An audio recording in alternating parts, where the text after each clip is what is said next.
Caros amigos, a gente está colocando esse programete aqui, que habitualmente é a entrevista que nós colocamos dentro do jornal, que vai de 5 a 6 minutos. Toda semana a gente faz com algum fato relevante, uma entrevista com alguém que mereça esse espaço. Agora, o conteúdo que nós recebemos desse casal de Bom Jesus da Penha, o Paulo César, que é o Paulinho, e a Ana Paula, a esposa dele, é um conteúdo tão denso, tão importante, tão bem colocado, né? Com equilíbrio de observações, com muita coragem e sinceridade. Eles estão colocando questões que a gente está ouvindo toda hora.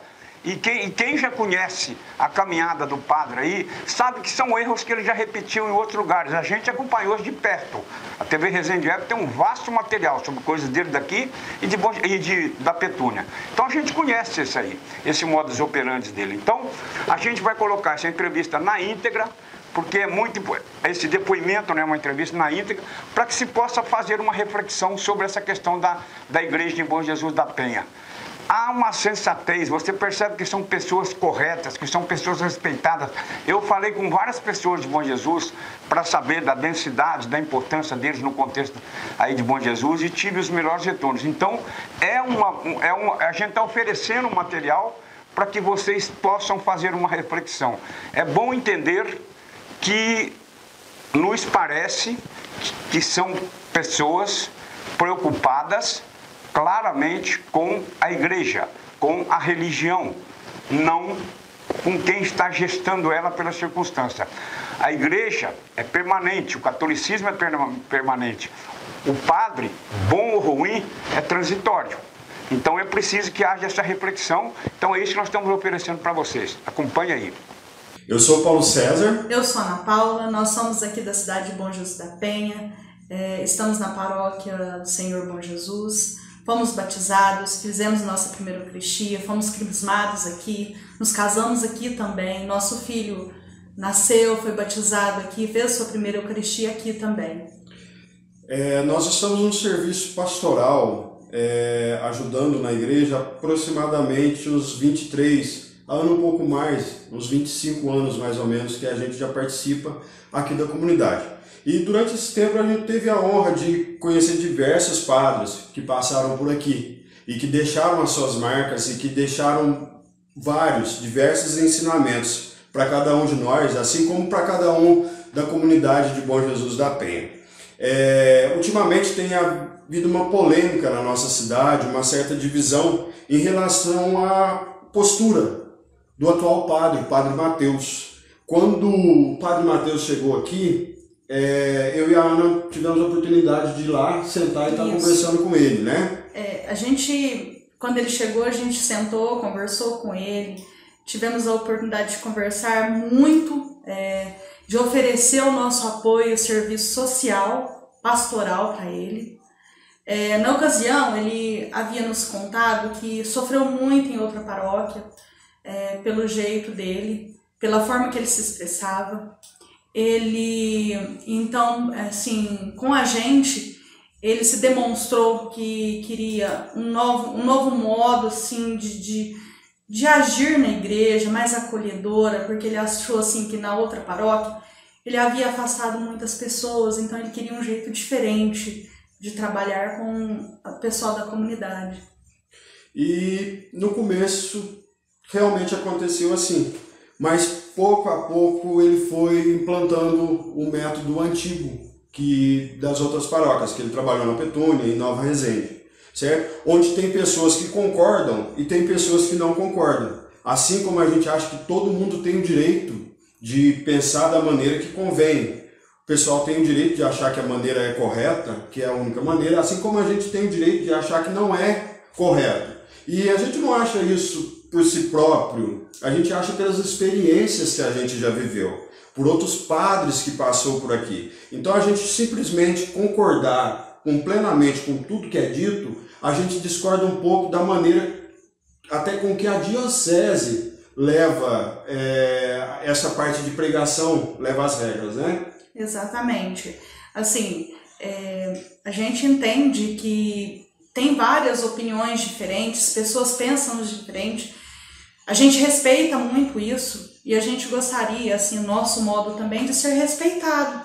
Porque a gente sabe que a gente também vai ser crucificado, e como a gente já ouviu falar, quem está indo contra o padre vai para o inferno. E não é bem assim, né, gente? Vamos pôr a mão na cabeça.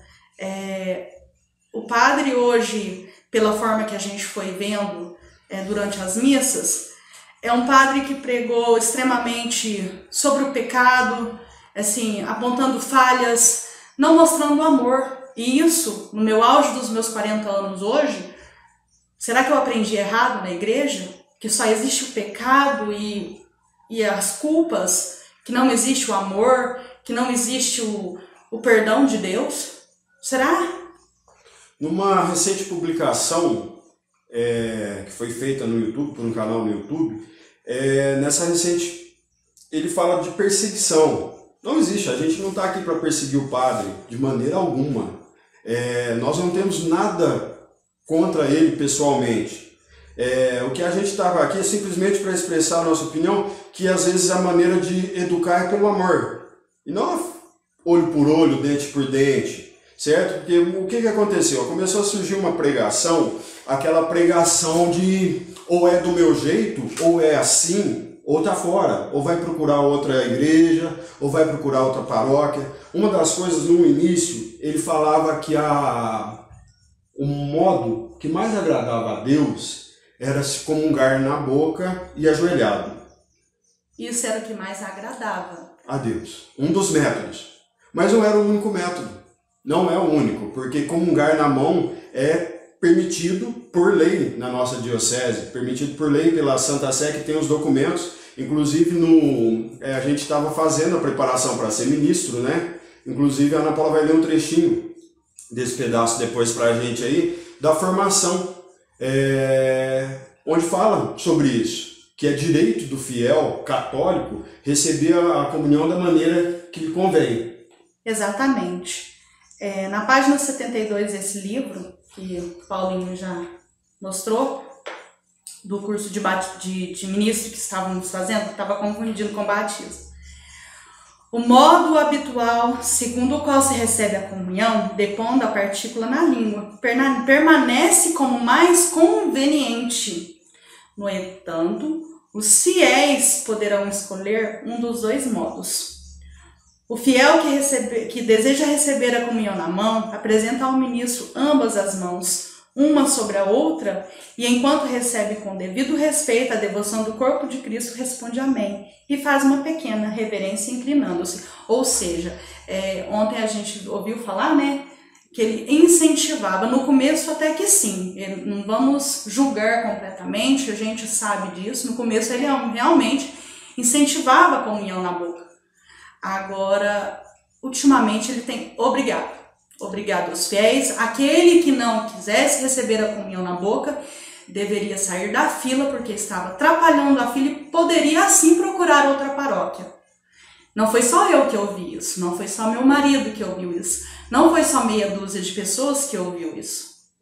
Todo mundo que estava na igreja ouviu isso, né? E ontem na reportagem pareceu que é só um incentivo. Não é um incentivo. Segundo ele aqui, virou uma obrigação, é a única maneira de se comungar na boca, diretamente na boca, e de preferência ajoelhados, certo? Mas só que a realidade não é essa. Se na nossa diocese, se em outras paróquias é permitido, se de modo geral na Igreja Católica se permite, se na formação dos ministros, da qual a gente estava participando, deixa bem claro que isso pode acontecer, então a gente começou a indagar um pouquinho se a gente estava sendo condizente com total radicalismo, certo? E a gente, durante todos os anos, há mais de 25 anos que a gente serve a igreja, isso nunca aconteceu com a gente. A gente nunca viu pessoas deixando de ir na igreja por serem obrigadas a comungar de uma maneira, sendo onde que pode se comungar da outra maneira. É um direito. E vamos pensar um pouco, né? A gente acaba de vir de uma pandemia na qual ela vai embora, ela volta, ela ameaça. É certo isso? Comunhão na boca? Sim, não critico. Deixando bem claro, não critico quem gosta de receber. Mas eu tenho medo. Eu sou diabética, meu marido é diabético, meu filho é diabético, assim quanto tantas outras pessoas têm suas comorbidades. E o risco? Tudo bem. Mas o radicalismo não para só aí. A gente viu muitas falas racistas, falas homofóbicas, isso não é o que eu estou falando, não foram só nós que ouvimos, foi só meia dúzia que ouviu. Ou a gente tá ficando louco. Falas preconceituosas. Então, isso que fez, ele nunca precisou chamar a nossa atenção dentro da igreja. A gente preferiu, assim, por não compartilhar do mesmo pensamento, afastar, dar um tempo. Porque também a gente não é obrigado a concordar com tudo. Eu não sou obrigada a concordar com a opinião do próximo, o próximo não é obrigado a concordar com a minha opinião. É sobre isso, tá tudo bem, é tudo certo. O que é lamentável é ver muita gente aproveitando disso tudo. E fazendo que o padre está sendo perseguido, que existe uma perseguição. Não existe. Tem muitas pessoas que basicamente fecharam os olhos por que aconteceu. Fecharam os olhos para pessoas que foram afastadas, pessoas que foram demitidas da igreja. Até onde a gente sabe, isso não podia existir, você entendeu? A pessoa ser demitida porque estava machucada, não pôde fazer uma leitura e acabou colocando outra pessoa no lugar, e ela chegou lá na próxima vez dela de fazer leitura, e o que acontece? Chegou lá, já tinha outra pessoa no lugar. A pessoa ser demitida porque estava com visita em casa e chegou faltando meia hora para a missa e simplesmente não pôde atuar. A pessoa ser demitida porque não atendeu um chamado na hora que ali precisava, não respondeu uma chamadinha e não pôde atuar mais. Na reportagem de ontem, no canal do YouTube lá, então ficou algumas coisas que ficaram assim meio estranhas. Parece que foi passado pelo Padre Marquinhos, ou Marquinhos, né? Marquinhos, parece que foi passado pelo Marquinhos. Algumas dessas informações, eu acho que até o rapaz lá da reportagem confunde, chama ele de padre, mas se for um padre, a gente não conhece nenhum padre aqui com o nome de Marquinhos, não.